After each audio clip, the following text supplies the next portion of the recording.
Bueno, buenos días a todos allá donde estéis. Si es buenos días, buenas tardes, buenas noches. Esta es una nueva sesión de Spain Global Azure y está centrada sobre todo en una audiencia que son los financieros, los departamentos de compras, aquellas áreas que trabajan con los equipos tecnólogos, aunque por supuesto estáis bienvenidos todos los que sois expertos en tecnología de Azure. La hemos llamado CloudMangi OPEX, la caja de Pandora de los financieros, precisamente por este mundo de OPEX que se echa encima de todos los pobres financieros y que tiene mucha similitud con esa caja de Jumanji que se encuentra un niño y donde hay una serie de reglas de un juego que él no conoce, ¿no? Fundamentalmente, pues nos gustaría daros las gracias desde el punto de vista de todos los ponentes, lógicamente a los patrocinadores que habéis financiado estas sesiones, que habéis hecho todo el trabajo para que sea real, ¿no? Y bueno, pues a todo el ecosistema de Microsoft, de verdad, muchísimas gracias por haber apoyado estas sesiones. Y como os comentaba antes, aquí tenemos a Robin Williams, a nuestro querido Robin Williams de financiero, trabajando en una compañía donde de pronto pues, hay problemas con los gastos de Azure. Él hasta ahora tenía muy claro dónde tenía que invertir en on-premise y cómo se compraban las licencias del hardware y de pronto pues entra en el mundo de Azure y anda bastante despistado. Tan despistado anda, pues que no tiene la visibilidad de costes, no sabe lo que está pasando, no sabe si puede asignar los costes a otras áreas responsables de algún modo de esos costes. No tiene ni idea de cómo le llegan los picos de costes que de vez en cuando les colocan los presupuestos anuales. Y, por supuesto, pues le gustaría saber qué tipo de descuentos o qué tipo de soluciones podrían aportar valor pues, para que los costes fueran más eficientes, controlados y poder invertir en otras áreas de negocio, ¿no? Cuando hablamos de esa evolución de CAPEX a OPEX, un poco por aclarar a aquellos que a lo mejor pues, tienen unos conocimientos más básicos del mundo de la nube, nos referimos a CAPEX sobre todo pues, al mundo tradicional de compra de hardware y de licencias, donde normalmente se sobremencionaba ese hardware y esas licencias porque probablemente pues, hasta dentro de 2 o 3 años no había nueva inversión. Había un control muy concreto de los gastos en cuanto pues, a temas como backup, formación, mantenimiento. Pero es verdad que pues también había que hacer una inversión importante en CPDs y eso no estaba tan fácilmente controlable, ¿no? Por tanto, aquellas áreas de negocio que hacían esas compras y esas inversiones en función de la demanda que tenía el negocio y los empleados, pues iban haciendo ciclos de amortización cada 3 años que se podían aplicar de algún modo sobre, pues sobre los resultados de la compañía como si fuera una inversión, de tal modo que no fueran gasto, ¿no? Eso, lógicamente, a muchas compañías les gusta, ¿no? Y en la mayoría de los casos, año 2016, 2017, todavía estaba el tema de la nube ahí que no tenía la gente muy claro si se iban a meter o no se iban a meter. Es verdad que había unos cuantos valientes, pero había muchas compañías que estaban más reticentes, ¿no? Por tanto, la oportunidad de nube, pues en general se solía denegar, ¿no? ¿Qué ocurre? Que con el OPEX, pues prácticamente la compra de hardware ya no es necesaria porque te la da el hyperscaler, las licencias en la mayoría de los casos tampoco, porque se prorratean dentro de los costes de las máquinas virtuales o incluso de algunas soluciones más tirando hacia PaaS. Y podemos decir que surge un modelo de pago por uso que además está muy vinculado al uso de aplicaciones SaaS como pueda ser DocuSign, como pueda ser pues bueno, Salesforce y demás, que se van a federar con nuestro Azure Active Directory e incluso pues, vamos a empezar a trabajar pues, con Application Proxies y con diferentes estrategias para validar contra OAuth 2.0 o lo que sea, pues para validar, no quiero ser muy técnico, para validar esas aplicaciones contra Azure, ¿vale? Y obviamente el marketplace, que es todo un mundo donde la gente compra las cosas, pero no sabe ni cuánto le va a costar ni de qué modo se le va a dar soporte. Por otro lugar, pues tenemos esa situación en la que entra la nube y, lógicamente, la nube puede aumentar o decrecer en función de cómo va la compañía o cómo va el ciclo económico del país. Pero el tema de la amortización ya no está tan clara porque no tenemos un tangible, no tenemos una inversión clara en hardware y en software y no sabemos muy bien cómo aplicar esa amortización. Ya os adelanto que hay compañías que han buscado una estrategia para eso, pero no entra dentro de esta sesión, ¿vale? ¿Qué ocurre? Que igual que surgió el mundo de DevOps, es decir, el mundo de los desarrolladores con la gente de operaciones para controlar la calidad del software, bueno, pues surge también esa integración entre el área financiera y el área de compras con la gente de operaciones para intentar identificar y comprender mucho mejor en qué consiste esto de la nube, ¿no? Y al final, FinOps no es ni más ni menos que una práctica cultural o un marco de trabajo en el que diferentes áreas de negocio pues van a poder conversar, van a poder integrarse para, mediante unas etiquetas que se asignan a los diferentes elementos que tenemos en la nube y mediante unas herramientas de visibilidad de costes que pueden ser propias o de terceros, pues comenzar a identificar quién es el responsable de determinado coste de X servicio o de otro servicio. Por tanto, FinOps lo que intenta como primera prioridad es que seamos colaborativos, ahora lo veremos en los servicios, y sobre todo identificar esos costes, ¿no? Y fijaros en esa explosión tan tremenda que ha habido de FinOps en LinkedIn, pues aquí en LinkedIn, como dicen los ingleses, sobre todo porque, como ves, en los últimos 2 o 3 años ha habido una petición muy importante de ese tipo de perfiles, pero también comentaros que las compañías en Estados Unidos ya están más avanzadas, en Europa queda mucho por hacer y está, pues digamos, explotando el mundo FinOps, ¿no? ¿Qué os acababa de comentar? Pues que efectivamente esa visibilidad de informes es fundamental. ¿Vale? Para que todo el mundo pueda estar en la misma previsión de costes y podamos tener todos una misma foto del coste, ¿vale? Pero además podemos hacer corresponsables a los equipos, podemos empezar a identificar que ese coste variable no es tan malo, sino que es una ventaja competitiva porque nos va a permitir ser más eficientes e invertir en innovación, ¿vale? Y podemos construir los equipos finos, pues sobre todo para romper esos hilos, ¿no? Al final, ¿de qué se trata? Pues se trata de construir un equipo con diferentes tipos de perfiles, personas, ¿vale? Que serían, pues, business owners, ejecutivos, ingenieros, ¿vale? Trabajar de modo evolutivo y por capas en plan cebolla, totalmente, con una primera etapa de informe donde tenemos una visibilidad y como tenemos a día de hoy asignados los costes, un proceso de optimización que mucha gente ya conoce del mundo de partners de Microsoft, sobre todo pues para ajustar costes, tanto en temas de técnicos, ¿vale? Como el tamaño de la máquina virtual, si las máquinas se apagan los fines de semana o lo que sea, como en temas de negociación de planes de descuento de software, ¿no?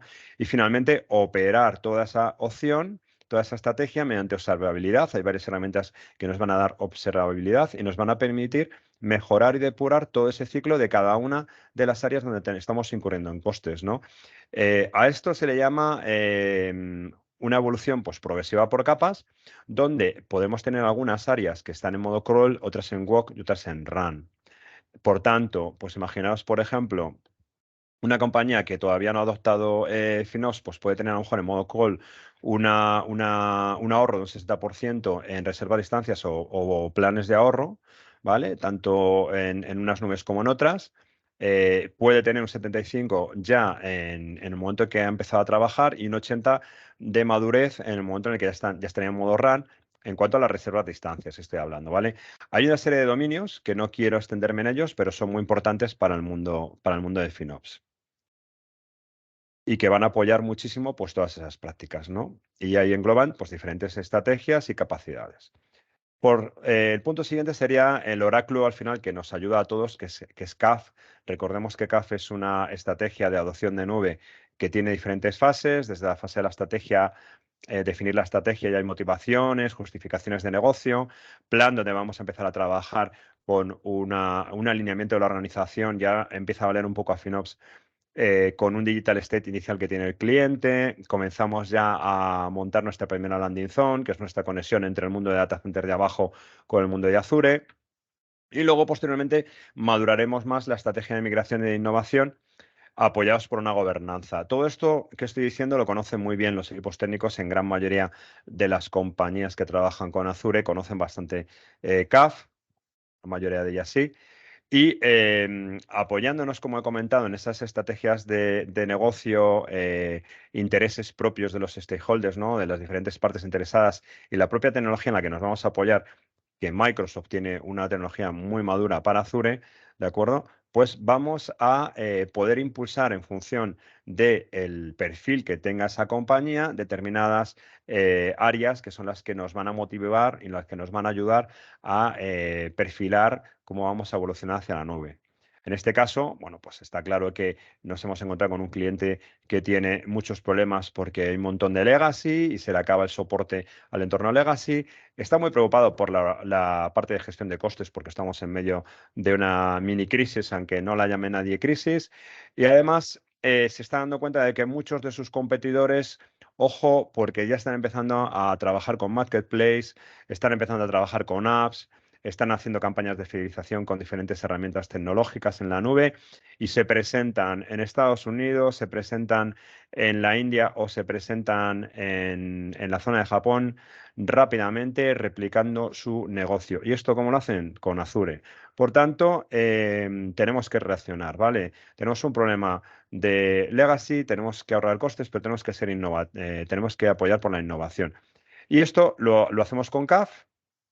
Vamos a sacar ese informe que nos va a sacar el perfil de la compañía y vamos a empezar a trabajar los primeros workloads candidatos a migrarlos a la nube con esas justificaciones y ese plan de migración. Todo esto que estoy contando es CAF, no hay nada de FinOps en ello, ¿de acuerdo? Seguimos con plan. Con plan vamos también a meter una estrategia de gobernanza donde tendremos Azure Policies, Azure Blueprints. Todo esto para los que sois más financieros o más de áreas de compras son herramientas que nos van a permitir limitar, por ejemplo, que una máquina virtual que es muy grande pues se pueda desplegar en Azure o estandarizar determinados tipos de estrategias de permisos y planchar, digamos, determinados tipos de modelos de máquinas virtuales para que todo lo que se ha acordado entre las diferentes áreas pues se pueda poner en marcha, ¿de acuerdo?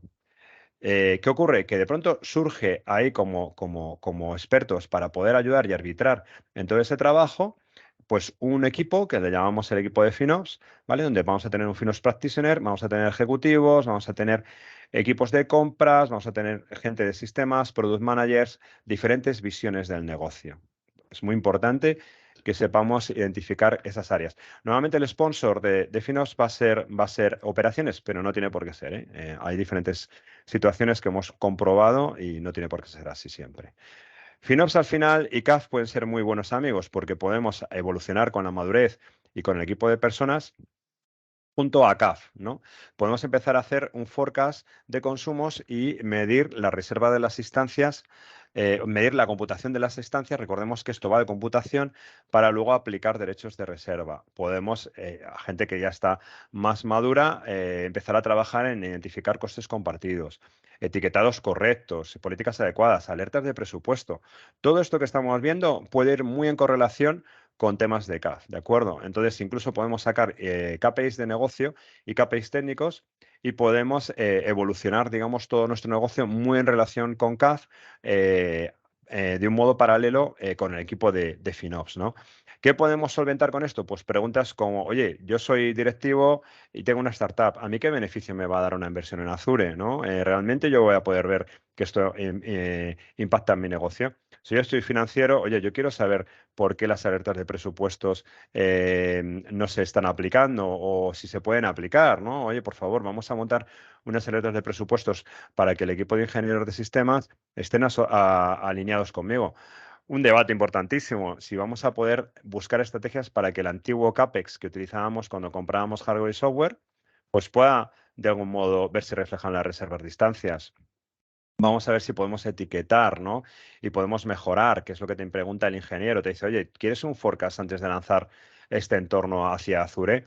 Y lógicamente, incluso los equipos de DevOps van a poder también colaborar en su visión, ¿no? De cómo podemos hacer un right-sizing adecuado de máquinas virtuales o en qué tipo de entornos o cómo podemos hacer un despliegue continuado que no sea muy costoso, ¿no? En Azure, ¿no? Por tanto, todo esto tiene que ver con CAF y tiene que ver también con FinOps, como podéis observar. FinOps en el mundo Azure se apoya en muchas herramientas, ¿vale? Ya Microsoft ha hecho una Azure Guide con montones de herramientas. Yo aquí algunas de ellas os las cuento, que creo que son las más importantes. Una de ellas, lógicamente, es la calculadora que nos va a permitir pues tener esa previsión de cuánto vamos a gastar en la nube de primeras, ¿no? La herramienta de TCO que nos va a decir, oye, pues si te quedas abajo comparado con lo que te quedas comparado con ese movimiento hacia la nube, pues qué va a pasar, ¿vale? Esto es un caso muy concreto de un cliente que se iba muy a serverless, ¿vale? Pero bueno, hay montones de casos, ¿no? Y sí que podemos utilizar esta calculadora para comparar, oye, ¿me quedo abajo o me voy arriba, ¿no? Advisor es una herramienta que ya vas a utilizar cuando el entorno está montado y cuando vas a decir, oye, mira, pues ya he hecho una primera evolución a la nube, tengo unos mesecitos en la nube, pero ya con Advisor, como tengo varios pilares de control, ¿vale? Que al final son los de WAF, lo mismo que el framework de mejoras de arquitectura, para aquellos que lo saben, el Will Architecture Framework, que seguro que lo conocéis muchos de los que lo estéis viendo, el equipo, la gente lógicamente no técnica no tiene por qué conocerlo, pero tenemos aquí un pilar que es coste con el que podremos identificar y nos van a poder ya hablar de candidatos de reservas de instancias, por poner por caso. Otra herramienta interesante, pues la calculadora de beneficio híbrido. Oye, si tengo software assurance, ¿cómo voy a proyectar mi evolución de licencias hacia infraestructura como servicio en Azure? Que también es muy potente. Y luego hay muchas cositas interesantes como los workbooks que nos van a optimizar pues, elementos huérfanos. Hay herramientas de automatización y de seguimiento pues, para poder con Runbooks o, por ejemplo, con PowerShell, que podemos apagar máquinas virtuales, podemos un poco estandarizar el esquema de encendidos y apagados de muchos entornos, ¿no? E incluso ya, como comentaba antes, pues incluso hasta una posible modernización de aplicaciones para que se conviertan en entornos Kubernetes más eficientes y menos costosos, ¿no? Una de las cosas muy interesantes también para la gente que está empezando, que es financiera, que es de compras, es identificar lo que es el break event. El break event es aquel maravilloso momento en el que aquella compra de reserva a distancia justifica que hayamos pagado dinero, ¿vale? Que hayamos adelantado dinero, pues para que esa máquina esté siempre encendida, ¿no? Entonces, si resulta que con Pay As You Go, si resulta que habiendo dejado la máquina correr y tarificada por horas de modo normal, pues habríamos tenido un coste mucho más elevado. Con la reserva a distancia vamos a ir a un precio, a un rating de precio, a un índice de precio más bajo, pero obviamente no desde el primer momento. Al principio palmamos dinero, lógicamente, porque estamos haciendo una inversión, pero llega un momento en el que pasados los meses, como esa máquina siempre está encendida, bueno, pues llegamos a ese break even y lógicamente no es rentable, ¿vale? Y aquí pues iremos madurando poquito a poquito desde crawl hasta walk hasta run. Conozco compañías que ya están muy avanzadas en este punto y compañías que están empezando. Hay de todo.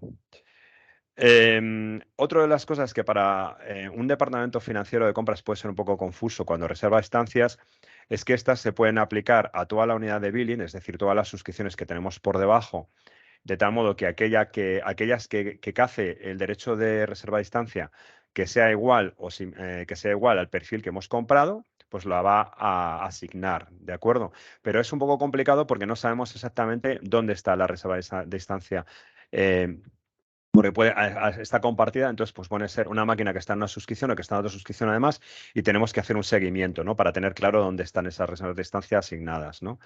En la suscripción es más fácil, ¿vale? Vamos a poder tener claro que si tengo 4 máquinas con una categoría, por ejemplo, de 3V2, pues oye, resulta que solo tengo 3 y compro 3 derechos de reserva de instancias para ese tipo concreto de máquina de 3V2, pues no tengo gran misterio porque sé que se están asignando a esas suscripciones esos 3 derechos.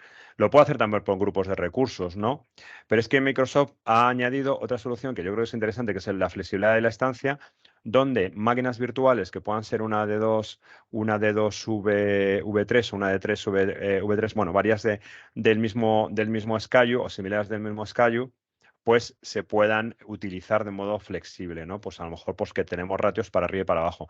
Aquí hay un enlace donde vais a poder ver todos aquellos diferentes modelos de familias de SKUs que con sus máquinas virtuales correlacionados, ¿vale?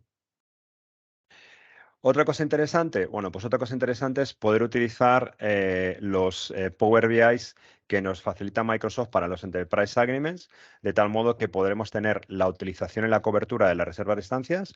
Cuando digo utilización es saber que realmente el derecho de la reserva de estancias se está aplicando bien. Cuando digo cobertura, significa que hay muchos candidatos de máquinas virtuales a las cuales se les puede aplicar una reserva a distancia, ¿vale?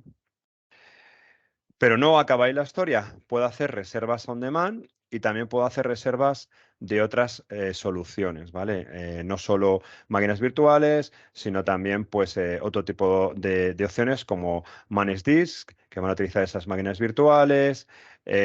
Bueno, pues hay diferentes tipos de planes para diferentes softwares y demás, ¿no? Y cuando ya llegamos al momento cumbre en el que estamos en la fase ready de CAF, bueno, pues oye, podremos haber hecho un estudio previo de las máquinas que queremos subir y qué tipo de reserva a distancia les va a encajar, aplicar la reserva a distancia del primer momento y unas estrategias de Azure Blueprints donde estarán lógicamente etiquetados que sean totalmente visibles para bueno, pues los equipos de financieros, equipos de compras y demás, y que les permita, mediante una herramienta con cierta visibilidad, como por ejemplo Azure Cost Management, pues tener una idea de cuánto le van a costar las cosas, ¿no? Y ahora lo que voy a hacer es explicaros un poquito en qué consiste el Azure Cost Management para aquellas áreas que no lo conozcáis, ¿vale? Entiendo que gran parte del equipo técnico que hay aquí pues lo conoce bien. Básicamente, cuando entramos en el overview de la suscripción, pues vamos a poder ver qué tipo de suscripción es, con qué tipo de oferta, ¿vale? En mi caso, obviamente, pues es una oferta Visual Studio gratuita, que tengo muy poquito consumo autorizado, ¿de acuerdo? Y dentro de la parte de Cost Analysis ya vamos a poder empezar a trabajar con el Azure Cost Management y vamos a poder empezar a ver muchas cosas que a lo mejor a áreas financieras les puedan encajar. Vamos a, sobre todo, ir muy al grano. Vais a tener costes acumulados, que significa la acumulación del coste a lo largo de todo el periodo de pago. Es decir, si yo he abierto una suscripción el 23 de abril y el periodo de pago pues acaba el no sé cuántos de mayo, o todavía queda cierto recorrido en este caso, vale, pues me va a ir acumulando todo lo que voy gastando progresivamente, ¿vale? En este caso yo lo que estoy haciendo directamente es, bueno, pues el poder trabajar de tal modo que tengo pues unos grupos de recursos donde tengo mis servicios. Pero yo podría, por ejemplo, decirle, oye, pues mira, quiero que vayas por un tipo de tag concreto, ¿vale? Y poder seleccionar, pues oye, algún tipo de tag en concreto que pueda ser, pues, por ejemplo, tipo de servidor. Bueno, pues oye, en ese momento ya me va a decir, oye, mira, pues estás utilizando Kubernetes con este coste, estás utilizando máquinas virtuales en Azure con este coste, pero ojo, también tienes algunas cosas que no están etiquetadas. Hay determinadas soluciones que no se pueden etiquetar o que no están etiquetadas, ¿no? Me va a decir, oye, ¿qué tienes en Europa y qué tienes en Estados Unidos? Si yo tengo suscripciones en diferentes continentes, pues me va a dar un poco la visibilidad del coste de esas. Y luego por servicio. Por servicio significa que dentro de Azure pues tendremos un servicio que será cuánto me estoy gastando en almacenamiento, cuánto en balanceadores, cuánto por ejemplo, en Kubernetes y demás, ¿no? Y nos va a dar esa visibilidad de tal modo que vamos a poder tener una visión interesante. Y eso son por costes acumulados. Este es el modo más adecuado para, por ejemplo, cuando vamos a ver reservas de instancias, trabajar, porque al final recordar que la reserva a distancia la compramos un día, pero luego ese coste se va a ir distribuyendo a lo largo del periodo de compra de la estancia. Por tanto, no hay que fijarse en que me he gastado 1.200 el 23 de mayo, sino cómo voy repartiendo eso durante 12 meses, ¿no?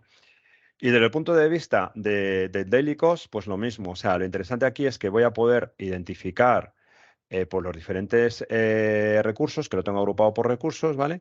Oye, pues un grupo de recursos donde me estoy dejando un dinerito y una evolución de este, y otro grupo de recursos donde me estoy dejando otro dinerito. Entonces ya por lo menos vamos poniendo cara y ojos a lo que nos está costando el entorno e incluso pues podríamos decir, oye, mira, pues quiero que me lo pongas por service tier, ¿vale? Pues para saber, oye, pues cuánto me estoy gastando ahora mismo en Premium, cuánto me estoy gastando en estándar, o sea, pues resulta que me estoy gastando una pasta en entornos de Premium, ¿no? Entonces, a lo mejor, pues tengo que empezar a pensar, oye, ¿por qué me estoy gastando discos SSD que son muy potentes, ¿no?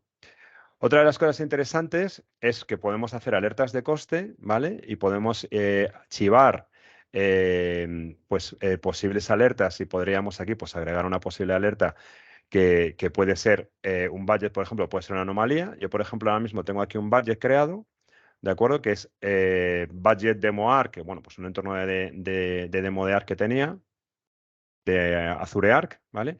Y entonces aquí, pues básicamente, pues para una persona de compras es interesante saber que puede poner un presupuesto. Puede decir, oye, mira, quiero que me pongas un límite.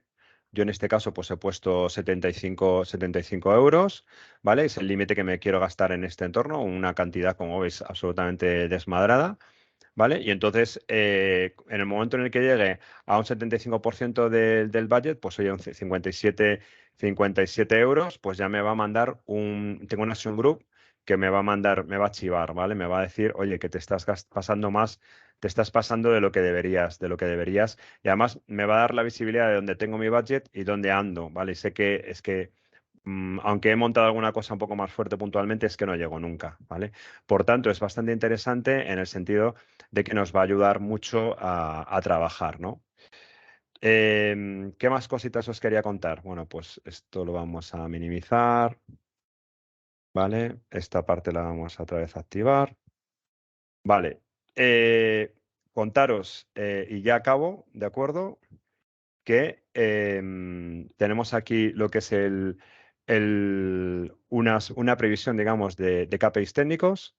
Nos van a explicar o nos van a dar una visibilidad de posibles valores que nos puedan llamar la atención, pues por ejemplo, temas relacionados con cuánto consumo estoy haciendo por recurso o por un determinado tier, como comentaba antes, o por un determinado servicio genérico, ¿vale? Incluso en las máquinas virtuales que habitualmente consumo, pues, y que es mi objetivo, qué porcentaje de adopción tengo de ese tipo de categoría, podría ser otra estrategia.